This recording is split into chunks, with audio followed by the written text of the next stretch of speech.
నమస్తే, welcome to morning issue. Rayalaseema చరిత్ర నేటిది కాదు. రతనాలను రాసులుగా పోసి అమ్మినటువంటి నేలాది. కరువు, దుర్భిక్షం, ప్రతికూల వాతావరణం మధ్య దగదగా మెరిసిన సీమ కాలక్రమంలో తన ప్రభావాన్ని కోల్పోయింది. ప్రజల అవసరాలను తీర్చడమే నేతల బాధ్యత. సీమ నుంచి 7 ముఖ్యమంత్రులు వచ్చినా అభివృద్ధికి దిశానిర్దేశం చేసిన నేతలు ఒకరిద్దరే. సీమకు సిరుల పంట పండాలన్న భావన అంటే ఏంటి? మాటలకు కార్యాచరణకు మధ్య ఉన్నటువంటి తేడా ఎంత? నిస్వార్థంగా ప్రజల కోసం పాటుపడడం అందరికీ సాధ్యమా? రాయలసీమ అభివృద్ధిపై సవాళ్లు ఎందుకు వినిపిస్తున్నాయి? ప్రజల మనసులో నిలిచిన సీఎంలు ఎవరు? ఈ ప్రశ్నలకు సమాధానాల కోసం వాస్తవాల వెలుగులోకి అడుగు పెడదాం.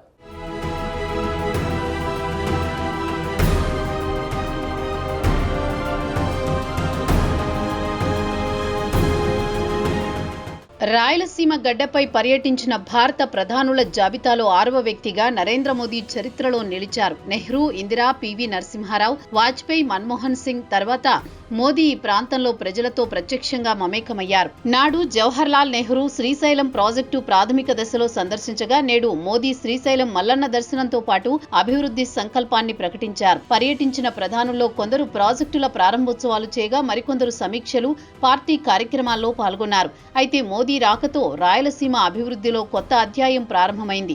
భవిష్యత్తులో సీమవాసులకు ప్రగతి ఫలాలు అందేలా గొప్ప నిర్ణయాలకు బీజం పడింది.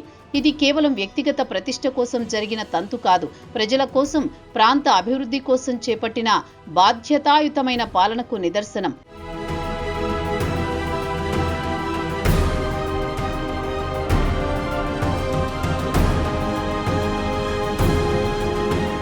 ఇక రాష్ట్ర స్థాయిలో ముఖ్యమంత్రులుగా సేవలందించిన వారిలో రాయలసీమకు చెందిన నేతలు కూడా చరిత్రలో ప్రత్యేక స్థానాన్ని సంపాదించారు. అనంతపురం జిల్లాకు చెందిన నీలం సంజీవరెడ్డి ఆంధ్ర రాష్ట్రానికి తొలి ముఖ్యమంత్రిగా సేవలందించి అనంతరం భారత రాష్ట్రపతిగా బాధ్యతలు నిర్వహించారు.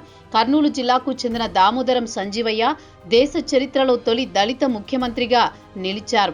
కడప జిల్లాకు చెందిన భవనామ వెంకట్రామిరెడ్డి కొంతకాలం ముఖ్యమంత్రిగా పనిచేశారు. చిత్తూరు జిల్లాకు చెందిన నారా చంద్రబాబు నాయుడు సుదీర్ఘకాలం ముఖ్యమంత్రిగా కొనసాగుతూ నేటికి రాష్ట్ర అభివృద్ధిలో కీలక పాత్ర పోషిస్తున్నారు.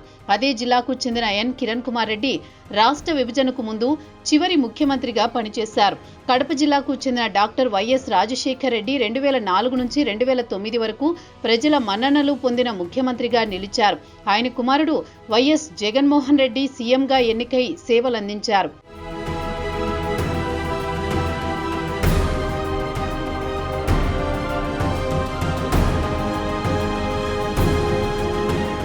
అభివృద్ధి అనేది ఏ నేతకైనా ప్రజాక్షేత్రంలో ఆయువు పట్టు లాంటిది. దాన్ని అందుకున్నప్పుడే నేతగా గుర్తింపు, రాణించామన్న తృప్తి కలుగుతుంది. ఈ నేపథ్యంలో పులివెందుల నియోజకవర్గం నుంచి ముఖ్యమంత్రులుగా ఎన్నికైన వైఎస్ రాజశేఖర్ రెడ్డి, వైఎస్ జగన్మోహన్ రెడ్డి పాత్రలపై టీడీపీ నేత బీటెక్ రవి కీలక వ్యాఖ్యలు చేశారు. ఇద్దరు ముఖ్యమంత్రులు వచ్చినా ఈ ప్రాంత అభివృద్ధిలో గణనీయమైన పురోగతి కనిపించలేదని ఆయన విమర్శించారు. ప్రత్యేకించి టీడీపీ హయాంలోనే అభివృద్ధి జరిగిందని ఆయన ప్రస్తావించారు. బీటెక్ రవి చేసిన వ్యాఖ్యలు పులివెందుల నియోజకవర్గం స్థాయిని మించి రాయలసీమ ప్రాంతం ఎదుర్కొన్న కరువు, దుర్భిక్ష పరిస్థితులను గుర్తు చేస్తున్నాయి. ఈ సీమకు ఆశల దీపం వెలిగించిన నేత ఎవరు? అభివృద్ధికి దిక్సూచి అయిన నాయకత్వం ఎక్కడా అనే ప్రశ్నలకు నేడు మరింత ప్రాధాన్యం సంతరించుకున్నాయి.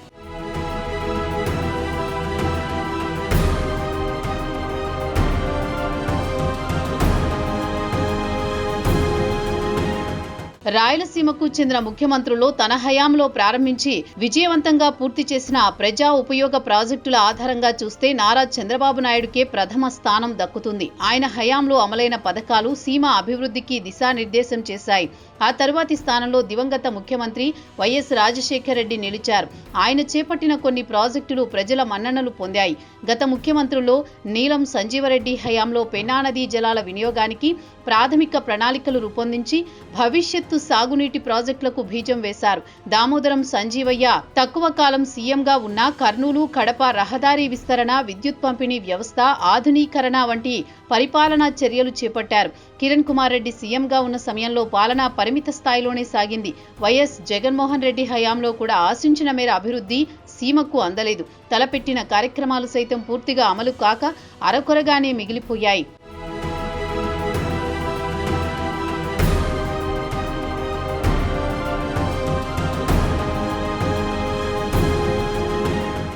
దివంగత నేత మాజీ ముఖ్యమంత్రి ఎన్టీ రామారావు రాయలసీమవాసి కానప్పటికీ సీమ అభివృద్ధికి పునాది వేసిన నాయకుడిగా గుర్తించబడతారు. ఆయన హయాంలో పలు కీలక బీజాలు వేశారు. కరువు, దుర్భిక్ష పరిస్థితుల్లో సాగునీరు అందించాలనే సంకల్పం ఎన్టీఆర్ పాలనలోనే మొదలైంది. ముఖ్యంగా పెన్నా, గోదావరి నదుల అనుసంధాన ప్రణాళిక, రాయలసీమకు నీటి హక్కు అనే భావనను ప్రజల్లో నాటిన తొలి ముఖ్యమంత్రి ఎన్టీఆర్ అని పలువురు విశ్లేషకులు పేర్కొంటున్నారు. ఎన్టీఆర్ హయాంలో విద్య, ఆరోగ్య, రవాణా రంగాల్లో పలు ప్రభుత్వ సంస్థలు స్థాపించబడ్డాయి. ముందు తరం నేతలకు స్ఫూర్తినిచ్చేలా సీమ ప్రాంత అభివృద్ధికి దిశానిర్దేశం చేసిన నాయకుడిగా ఎన్టీఆర్ గుర్తింపు పొందారు. రాయలసీమపై ప్రత్యేక శ్రద్ధ చూపిన తొలి ముఖ్యమంత్రుల్లో ఎన్టీఆర్ ఒకరు అని రాజకీయ చరిత్ర స్పష్టంగా చెబుతోంది. హంద్రీనీవా సుజల స్రవంతి ప్రాజెక్టు రాయలసీమ ప్రాంతానికి సాగునీరు, తాగునీరు అందించేందుకు రూపొందించిన అత్యంత కీలకమైన నీటి ప్రాజెక్టుగా గుర్తించబడుతుంది.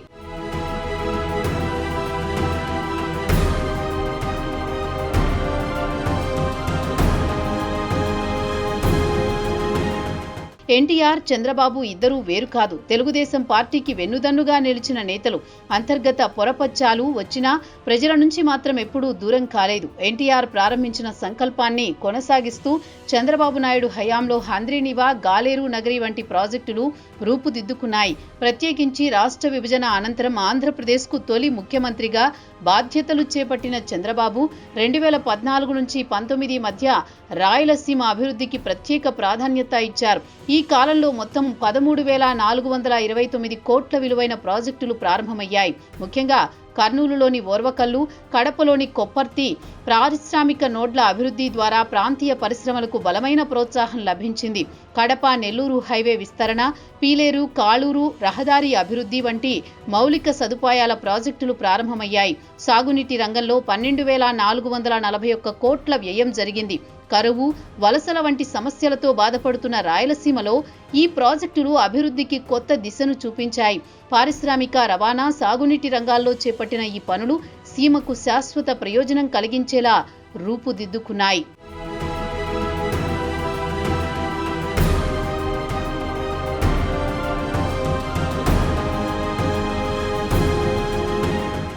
రాజకీయాల్లో ఆరోపణలు సహజం, కానీ వాస్తవాలు మాత్రం చరిత్రలో లిఖించబడతాయి. అవి మారవు, మాయబడవు. ఉమ్మడి ఆంధ్రప్రదేశ్ నుంచి విభజన అనంతరం రాయలసీమ అభివృద్ధి అనేక దశలను ఎదుర్కొంది. అయితే 2014-2019 టీడీపీ ప్రభుత్వ హయాంలో సీమ ప్రగతికి గణనీయమైన ఊపు వచ్చింది. సాగునీటి ప్రాజెక్టులు, పరిశ్రమలు, విద్యా సంస్థలు వంటి కీలక రంగాల్లో అభివృద్ధి స్పష్టంగా కనిపించింది. కర్నూలులో హైకోర్టు బెంచ్ ఏర్పాటు, అనంతపురానికి కియా మోటార్స్ రాక, చిత్తూరు, కడప కేంద్రంగా ఎలక్ట్రానిక్స్ పరిశ్రమల అభివృద్ధి, టీసీఎల్, ఫాక్స్కాన్ వంటి సంస్థల స్థాపన అన్ని మైలురాయిగా నిలవడం చంద్రబాబు హయాంలోనే సాధ్యమయ్యాయి. కేంద్ర ప్రభుత్వం సహకారంతో ఐఐటి వంటి ప్రతిష్టాత్మక విద్యా సంస్థలు కూడా రాయలసీమలో స్థాపించబడ్డాయి. ఇతర ప్రభుత్వాల హయాంలో కూడా అభివృద్ధి కార్యక్రమాలు జరిగాయి. కానీ ఈ స్థాయిలో సీమ ప్రజలకు అండగా నిలిచి ప్రాంత అభివృద్ధికి దిశానిర్దేశం చేసిన నాయకత్వం చంద్రబాబుదేనని అనేక విశ్లేషకుల అభిప్రాయం. ఇది కేవలం రాజకీయ ప్రచారం కాదు, ప్రజల జీవితాల్లో మార్పు తీసుకువచ్చిన పాలనకు నిలువెత్తు సాక్ష్యం.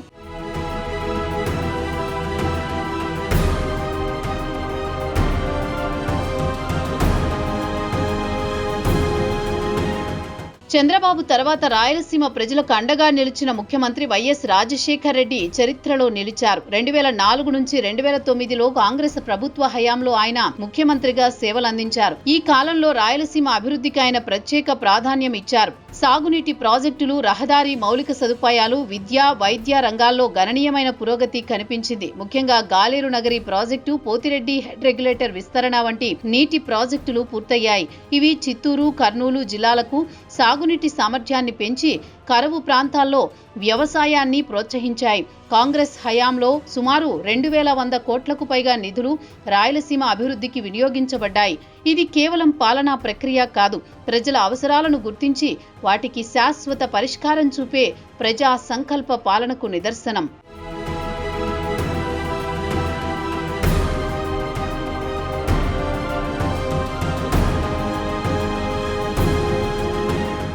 2024లో కూటమి ప్రభుత్వం అధికారం చేపట్టిన తర్వాత రాయలసీమ అభివృద్ధి దిశ తిరిగింది. వేల కోట్ల నుంచి 1,00,000 కోట్ల పెట్టుబడులు నీటి రంగాల్లో గణనీయమైన పురోగతికి దోహదం చేశాయి. 4వసారి ముఖ్యమంత్రిగా బాధ్యతలు చేపట్టిన నారా చంద్రబాబు నాయుడు రాయలసీమ అభివృద్ధికి ప్రత్యేక ప్రాధాన్యత చూపుతున్నారు. ముఖ్యంగా హంద్రీనీవా ప్రాజెక్టు ద్వారా 6 లక్షల ఎకరాలకు సాగునీరు, 33 లక్షల మందికి తాగునీరు అందేలా చర్యలు తీసుకున్నారు. ఈ ప్రాజెక్టు కృష్ణానది జలాలను 738 కిలోమీటర్ల దూరం ప్రయాణింపజేసి కుప్పం వరకు తీసుకువెళ్లింది. కుప్పం బ్రాంచ్ కెనాల్ ద్వారా 4 లక్షల మందికి తాగునీరు, 6,300 ఎకరాల సాగు భూమికి నీరు అందుతోంది. హంద్రీనీవా సుజల స్రవంతి ఫేజ్ 1-2 కోసం 3,890 కోట్లు కేటాయించగా ఫేజ్ 1 విస్తరణ పనులు పూర్తవడంతో కాలువ సామర్థ్యం 3,850 క్యూసెక్కులకు పెరిగింది. మొత్తం మీద సాగునీటి ప్రాజెక్టుల కోసం కూటమి ప్రభుత్వం దాదాపు 7,803 కోట్లు ఖర్చు చేయనున్నట్లు ప్రకటించింది. కరువు, వలసలతో బాధపడుతున్న సీమకు శాశ్వత పరిష్కార దిశగా ఈ ప్రాజెక్టులు అడుగులు వేస్తున్నాయని ప్రభుత్వం స్పష్టం చేసింది.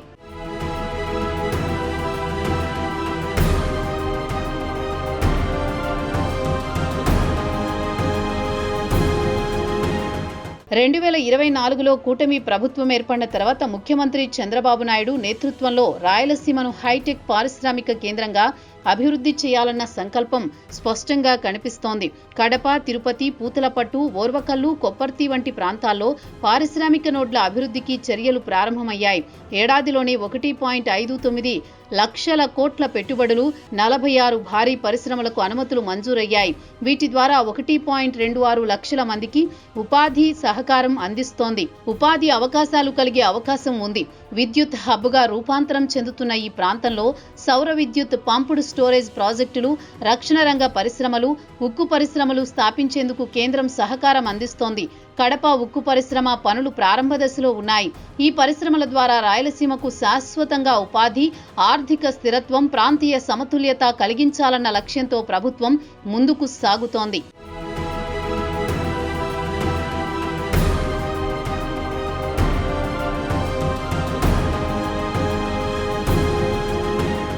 రెండు 2019 నుంచి 2024 వరకు ఆంధ్రప్రదేశ్ ముఖ్యమంత్రిగా జగన్ సేవలందించారు. సీమ ప్రాంత వాసిగా ఉన్నప్పటికీ రాయలసీమ ప్రజలకు ఆయన పాలనలో గణనీయమైన ప్రయోజనం కలుగలేదని విశ్లేషకుల అభిప్రాయం. తలపెట్టిన ప్రాజెక్టులు అరకొరగానే సాగినట్టు అభిప్రాయాలు వ్యక్తమవుతున్నాయి. రాష్ట్రంలోని ఇతర ఎమ్మెల్యేల తీరునే ఆయన కూడా అనుసరించినట్టు విమర్శలు వినిపిస్తున్నాయి. అయితే పులివెందుల నియోజకవర్గానికి మాత్రం ప్రత్యేక ప్రాధాన్యం ఇచ్చారు. ముఖ్యమంత్రి హోదాలో రాష్ట్రంలోని అన్ని జిల్లాలకు సమానంగా అందాల్సిన నిధులు, అభివృద్ధి ఫలాలు తన సెగ్మెంట్కు మళ్లించినట్టు రాజకీయ విమర్శలు వచ్చాయి. పులివెందులలో చేపట్టిన 861.84 కోట్ల అభివృద్ధి పనుల్లో 500 కోట్ల వరకు నాబార్డు నిధులు, 175 కోట్ల వరకు ఆదిత్య బిర్లా గ్రూప్ వంటి ప్రైవేటు సంస్థల సహకారం ఉండేలా ప్రణాళికలు రూపొందించబడ్డాయి. జగన్, చంద్రబాబు ఇద్దరు ప్రాంతీయ పార్టీల అధినేతలే. వైఎస్ఆర్ కూడా కాంగ్రెస్ నుంచి పాలన సాగించిన ముఖ్యమంత్రి. కానీ పాలనలో చంద్రబాబు వైఎస్ఆర్ చేపట్టిన ప్రగతిని అందుకోవడంలో కానీ, అధిగమించే ప్రయత్నాలు కానీ పూర్తి స్థాయిలో జగన్ చేయలేకపోవడంతోనే నేడు బీటెక్ రవి వంటి టీడీపీ నేతల నుంచి విమర్శలు రావడానికి కారణమవుతోంది.